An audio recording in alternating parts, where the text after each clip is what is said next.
Welcome to Not Milk Never Milk. Subscribe if you're lactose intolerant. You need the essentials now. Pick a lightweight editor or Termux and install the language runtime you require. Once done, set a usable keyboard, swipe, or an external Bluetooth one to type faster. Make sure to link a Git repo and cloud storage so you don't lose work. Then create a minimal project folder and commit an initial README. This gets you into the development loop immediately instead of stalling on choices. You'll configure the environment next. Install packages with pip, npm, or goget and add only the dev tools you need to save space. Once done, generate SSH keys and set Git user, name and user. Email so pushes are seamless.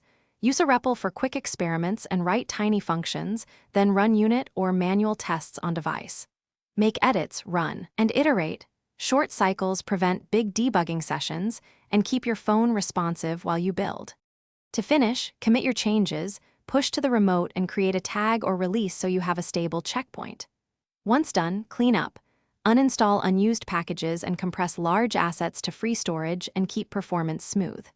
If you hit errors, inspect logs, verify file permissions, and confirm network access. If corruption persists, reclone the repo into a fresh folder and restore from the latest commit. This single troubleshooting tip often fixes mysterious failures quickly. Thanks for watching. If this was helpful, leave a like and consider subscribing. See you next time.